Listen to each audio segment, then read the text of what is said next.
Voy a decir lo siguiente: Dios no es chismoso. Sáqueme a Dios de todos esos chismes. Sáqueme a Dios de todos esos enredos. Que Dios no vive chismeando. Dios no vive metido en chisme de gente, en cosas que son. Pero había una hermana que decía, tenía tanto la voz de Dios en su mente que decía, le decía a su hija: Juana, dice el Señor que te vaya a fregar. No, hombre, vale. Dime tú, ¿qué dice Dios que te vaya a fregar? ¿Qué dice Dios que te vaya a suapiar? O sea, yo te estoy diciendo porque eso yo lo he vivido. Mira como el pastor se ríe. Es que eso, hay gente que le está atribuyendo la voz de Dios a cosas que nunca han sucedido, damas y caballeros. Porque se han llenado de cosas que realmente no deberían. Y cuando escuchan que Dios habla de verdad, entonces a veces no lo entienden porque están confundidos. Creen que la voz de Dios es una voz que se viene moviendo en el aire para tonterías, para hablar toda clase de disparate y de tollo. Dios no es así. Dios habla lo que es de verdad. No dice la Biblia que cuando Dios hablaba, Moisés y todo el pueblo temblaba. Dice la Biblia que cuando la voz de Dios venía, el Sinaí temblaba. Y dicen los antiguos que cuando Dios venía hablando, mujeres embarazadas daban a luz.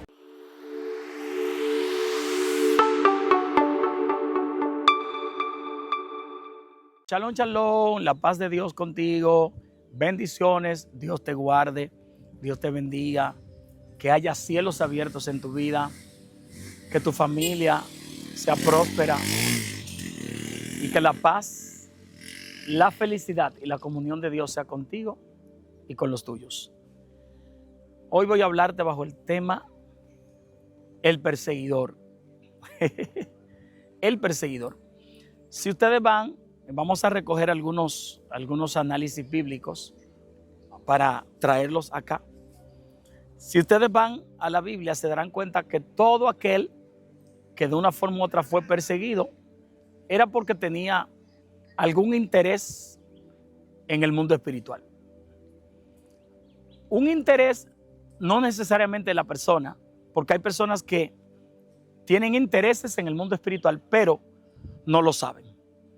Tienen intereses guardados, pero no se dan cuenta que esos intereses están para ellos. Es como cuando alguien da el diezmo, que muchas veces me han preguntado: Ramón, el diezmo es bíblico, y yo he dado mi parecer y he dicho lo que ocurre cuando tú diezmas. He dicho lo que ocurre cuando tú le das el diezmo a la congregación y al pastor. Algunos dirán, pero que el diezmo no es del pastor. Bueno, no te engañes. Tú sabes que el diezmo es para el pastor y las cosas que se hacen en la iglesia, y no podemos tratar de engañarnos. Y con eso no estoy diciendo que está mal que se haga, ni que está bien tampoco. Solamente estoy en un estado neutro. Ahora, si el diezmo que tú das es un 10%, aunque algunos daban 22, algunos daban 20, 21, 22, si ese 10% que tú das, 10 de cada 100, a ti te quedan 90. Realmente a ti no te quedan 90. ¿Tú sabes por qué no te quedan 90? Porque lo que tú estás ahorrando no son los 90, los 90 tú lo estás gastando. Tú estás ahorrando el 10 que tú diste para la obra de Dios, o para el pastor, o para el hombre de Dios que está trabajando, la mujer de Dios que está trabajando. Lo importante es que tú lo diste y tú no lo tienes en mente. El tema del diezmo no es el principal. Yo estoy hablando de la persecución, de los perseguidos y de cómo el pueblo de Dios de tiempo en tiempo se ha convertido en perseguido, pero también se ha convertido en el perseguidor. Ayer hablaba con unos ministros del Señor que estábamos precisamente en este lugar, aquí en el área del Monte Sinaí, y nosotros hacíamos cierta referencia a cómo el pueblo ha podido, algunos siervos han hecho unos cambios. Señores, usted siempre tiene que estar cambiando. Los cambios son importantes. Claro, lo que es bueno no se cambia. Como decía una señora aquí en mi país, ella vive todavía, llamada Alexandra Izquierdo. Alexandra Izquierdo tomó este tema de un presidente muy famoso como en nuestra nación, llamado Joaquín Balaguer, que decía: lo bueno no se cambia. Cuando usted sabe que algo es bueno, usted no tiene por qué cambiarlo, porque eso es bueno y eso puede ir a la excelencia. Entonces, ¿qué ocurre? hablábamos de los cambios que se hicieron en este presente comparado con el pasado.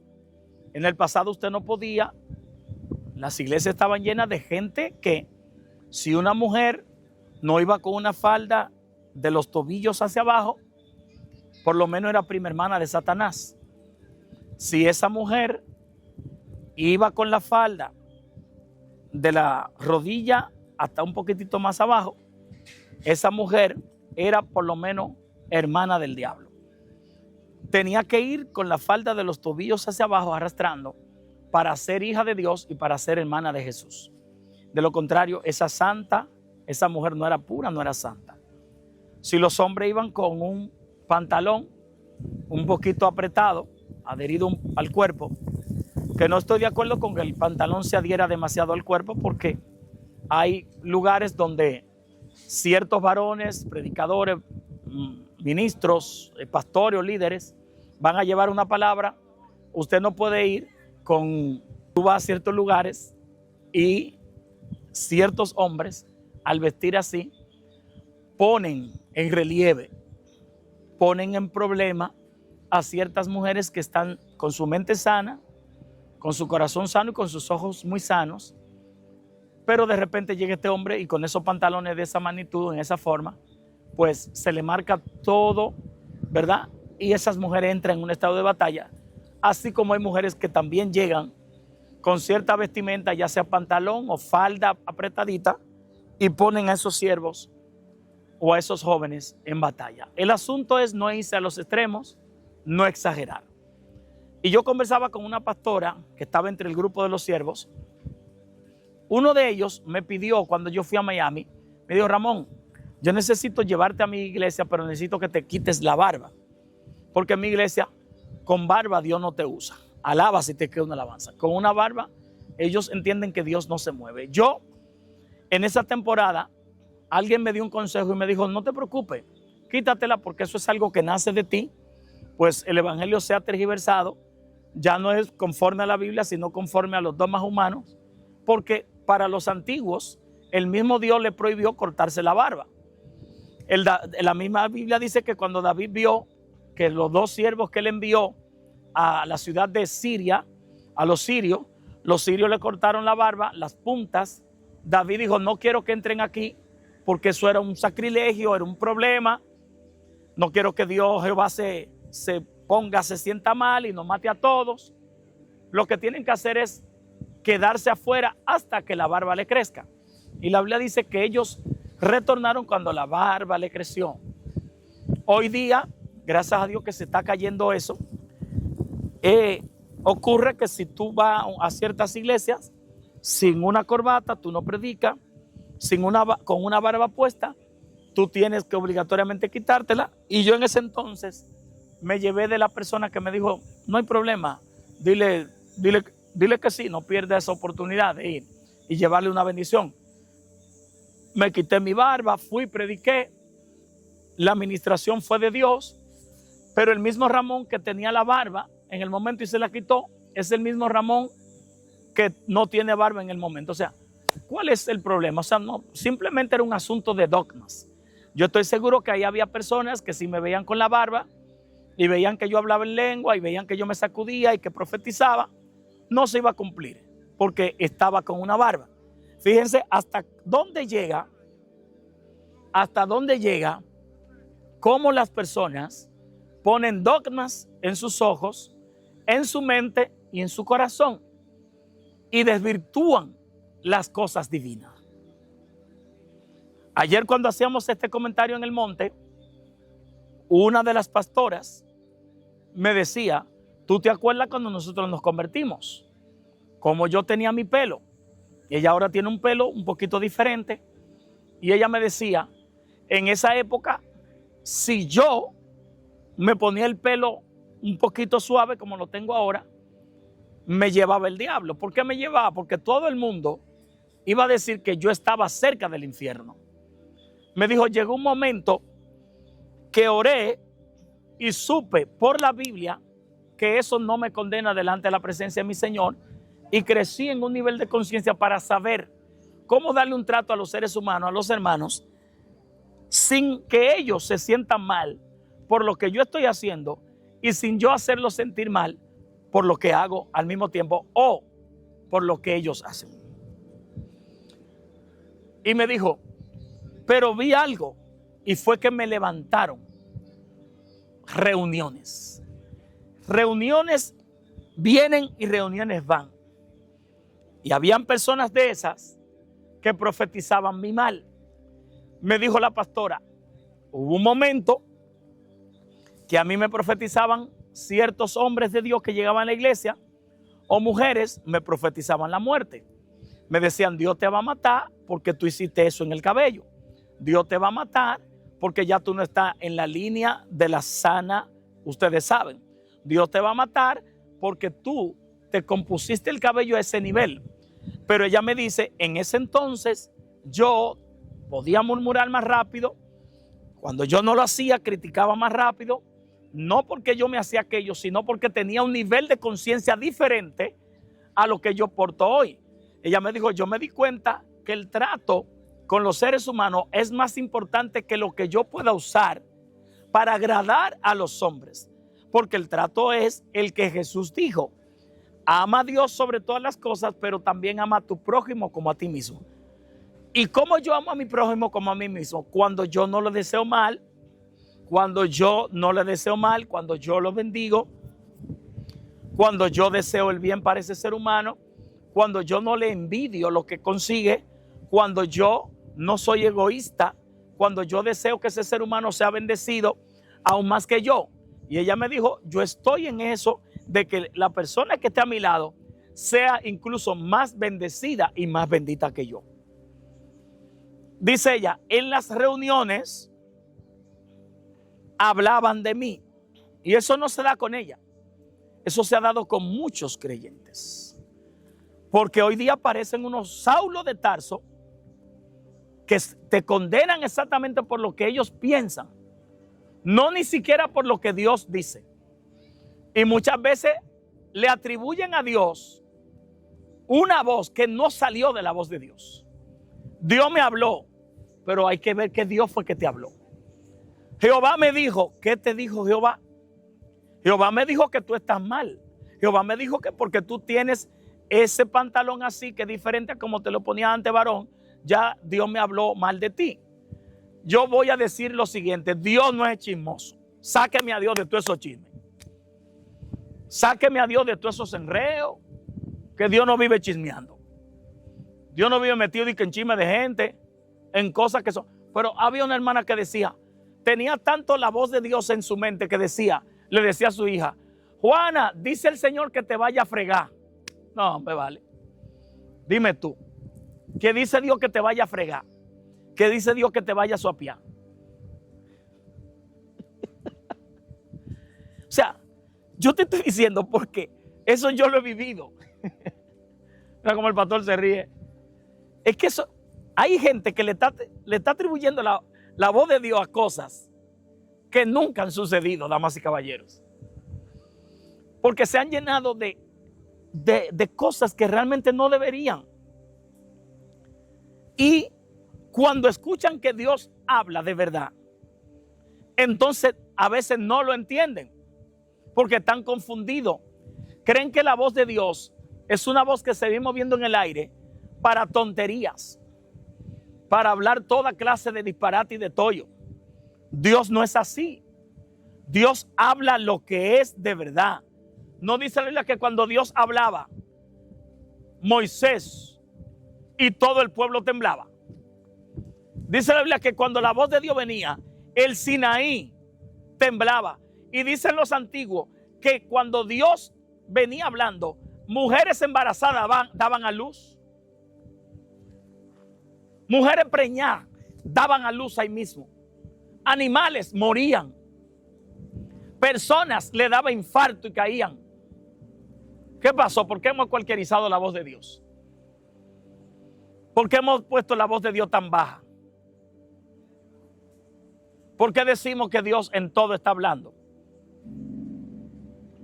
Y hay entonces de la iglesia, cuando a alguien se le está profetizando algo malo, A mí me da esto cierto dolor. Porque si, por ejemplo, a Juan de los Palotes llegó a la congregación y le están diciendo, dice Dios que te va a matar por tal cosa.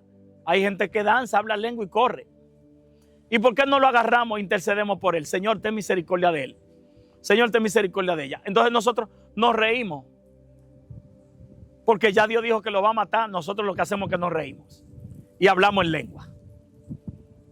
¿Por qué no decimos, Señor, tú hablaste, pero ten misericordia de él? Ten misericordia de ella. Señor, no lo mate. Señor, no la mate. ¿Por qué? Porque nos hace falta amor de Dios. Nos hace falta compasión. En el evangelio se han metido un grupo de sicarios, que eso es el final. Sicario con la lengua.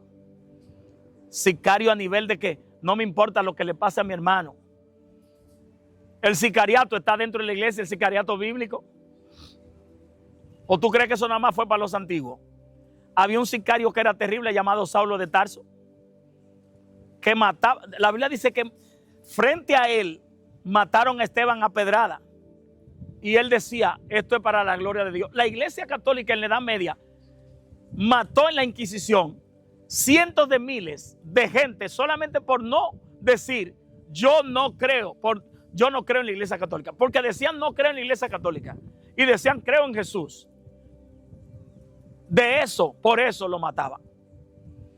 La iglesia hoy día tiene sicarios que se les importa que tú te despecueces y que están locos por dar una profecía de muerte para que se muera la gente y después decir que Dios lo está usando.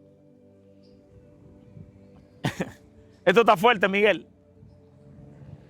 Y la hermana pastora me decía, varón, un día me profetizaron que Dios me iba a descocotar enfrente y todo el mundo habló en lengua, corrió y dio gracias a Dios por mi descocote. Eso no es de Dios. Por eso es que hay personas que el día que ellos cometan errores, el día que ellos caigan, nadie los va a ayudar. Es más, hay gente que están predicando cosas sin misericordia. Que el día que, oye esto mi pastor, hay gente que está predicando cosas sin misericordia, que el día que ellos metan la pata, así mismo le harán. ¿Lo van a cortar la cabeza? Le van a cortar la cabeza. ¿Por qué? Porque predican sin compasión. Predican sin misericordia. No ayudan al que llega. O tú no tienes tus debilidades. O tú eres un querubín. Y lo que estoy diciendo lo digo porque lo he visto. No porque conmigo pasa, gracias al Señor. Lo digo porque he visto eso y me ha dolido en la iglesia. Tenemos el amor de Dios. Tenemos la compasión divina. Creemos en el Cristo de la gloria. ¿Y por qué tanto sicariato dentro de la iglesia? ¿Y por qué tanta gente matando a su hermano? ¿Eso es sicariato? ¿Y por qué hay gente que por paga? ¿Y cuál es la paga? La paga es que hasta por una ofrenda le levantan un falso testimonio a alguien. Una calumnia. Por un amiguismo. Por una amistad. Se reúnen en grupo. Saulo tenía su grupo. Saulo tuvo que aparecérsele a Jesús. Por eso yo he testificado lo que pasó con mi amigo que dañó a ese pastor. Y lo testifico con dolor. Lo testifico con compasión. Porque mi amigo le dijo, yo te voy a encontrar haciendo algo malo. Y cuando yo te encuentre, todo el país va a saber que tú fuiste un adúltero, un fornicario. Bárbaro, cuando lo encontró, lo tiró por todos los medios. El pastor perdió su familia, perdió su casa, perdió todo, perdió la iglesia. Se deprimió, casi se mata, casi se da un tiro. Y el varón, amén, hablando en lengua y corriendo. Pero tú dividiste una familia. Tú dividiste un hombre en su casa con toda su familia. Pero tú dividiste una iglesia, lo dañaste con la lengua. Ah, varón, pero que el pastor que es malo. Sí, es malo. Pero la gente cree que Jesús tiene los ojos. La mayoría de la gente está persiguiendo a otro pensando que Jesús está ciego y sordo. Dios no está ciego porque no sufre de la vista, ni está sordo porque no tiene problema en los oídos. O sea, usted y yo no podemos ayudar a Dios aunque queramos. Porque David dijo, no ha llegado el pensamiento a mi cabeza y ya Dios lo sabe. Y no va a saber Dios que hay gente que están haciendo cosas dentro de las iglesias. Dios no sabe que hay pastores que están en adulterio en las iglesias. Dios no sabe que hay gente que está fingiendo. Dios no sabe que hay gente que está cogiendo dinero en las iglesias. Dios no sabe que hay gente que están agarrando diezmo ajeno. Dios no sabe que hay gente que están hablando en mentira y consiguiendo dinero por vía de engaño y de manipulación. ¿Acaso tú crees que Dios no lo sabe? Él lo sabe todo. Eso hay que decirlo porque hay gente que quiere ayudar a Dios. Nadie tiene el poder de ayudar a Dios. Todos necesitamos la ayuda de Él. Por eso cuando yo veo a este evangélico, de que lo vamos a denunciar y vamos a romper y vamos a caerle atrás, hasta verlo en el suelo, hasta verlo roto, eso es del diablo. Eso sí es verdad que es de Satanás. ¿Por qué tú no dices, le vamos a caer atrás para ayudarlo? Para levantarlo, para darle un consejo para que suelte ese estilo de vida, para disciplinarlo en Dios, para orar por él, para liberarlo? ¿Por qué no lo dice así mejor? Por eso todo el que persigue se parece a Saulo de Tarso. Todo el que persigue se convierte en un asesino. Esto hay que predicarlo. Todo el perseguidor se encuentra con Jesús. Por eso Jesús le dijo, ¿por qué me persigues? Pues yo no te estoy persiguiendo a ti, pero tú estás persiguiendo a mis hijos. Todo el evangélico que está esperando que otro cometa un error para perseguirlo, usted se está convirtiendo en un Saulo. Y Saulo pertenecía al diablo. Te duela o no te duela. El evangelio no es religión. El evangelio es poder de Dios. Es inaceptable el pecado acá adentro. Aquí no se acepta.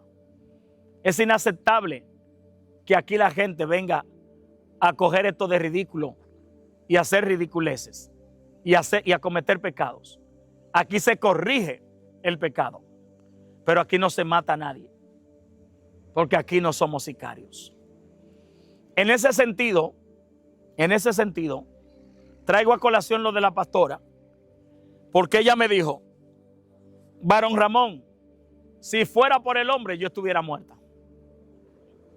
Si fuera por los evangélicos y muchos cristianos yo estuviera muerta. Si fuera por esto yo estuviera muerta porque me desean el mal. ¿Y por qué te desean el mal, pastora? Simplemente porque yo cambié algunas formas, porque yo cambié algunas formas de pensar, porque ya yo dejé de criticar algunas cosas, porque yo dejé de murmurar algunas cosas que se hacían, porque yo utilizo ahora algo en mi cabello que no usaba, y eso te corresponde a ti. Suelta a esa mujer, déjala.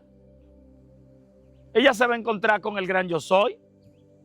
La Biblia dice que todos compareceremos ante el tribunal de Cristo. Tú no tienes que preocuparte por gente. Tú no puedes andar en gente de que yo voy a cambiar a fulano. Aquí nadie cambia a nadie.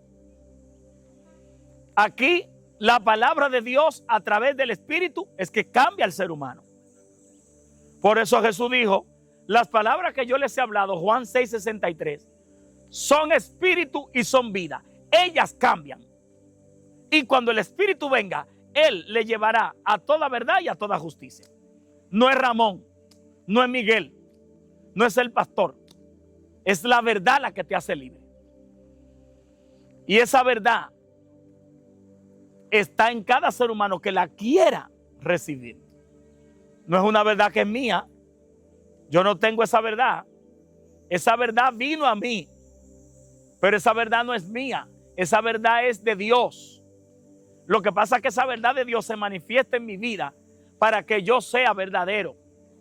pero yo no tengo el poder de cargar esa verdad sin que esa verdad me libere, porque yo no me puedo autoliberar.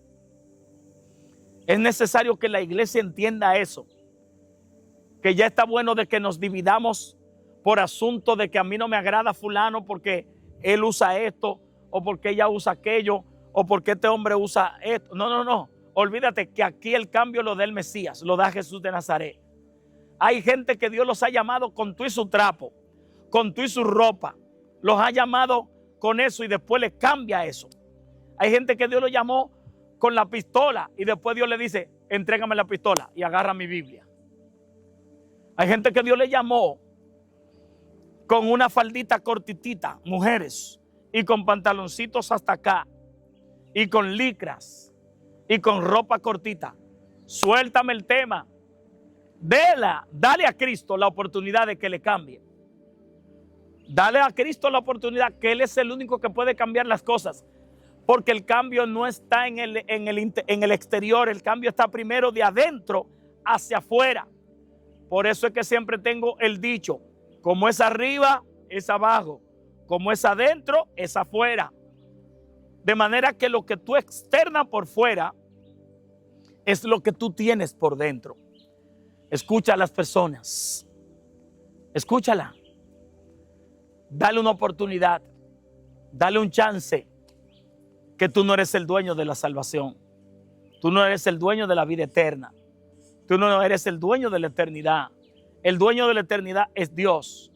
Acepte al que venga. Dele la mano al caído.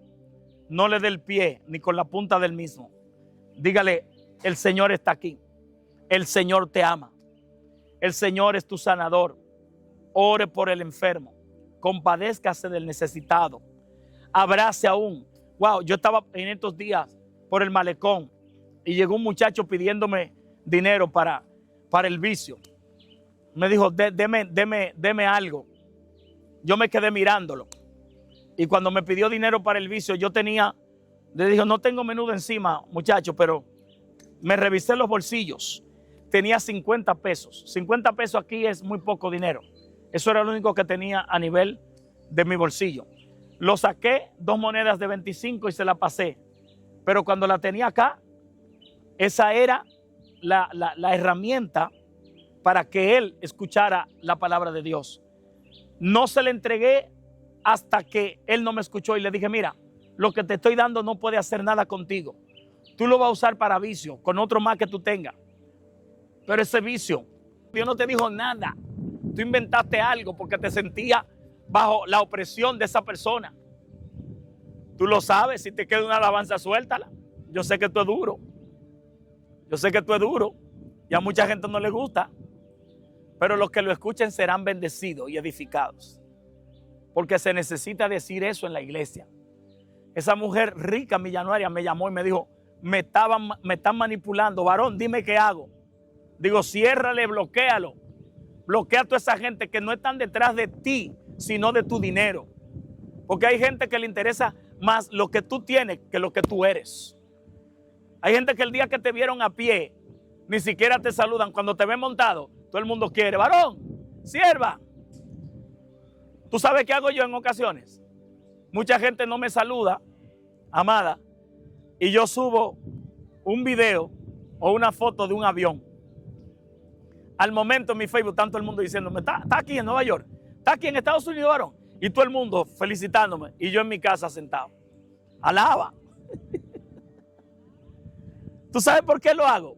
Porque yo sé que la gente, la mayoría, andan detrás de lo que tú tienes, no de lo que tú eres. Y se necesita un balance en la iglesia. Se necesita que la gente... Tú no ves que hay personas que buscan... Puede venir Dios y te usan de una manera terrible.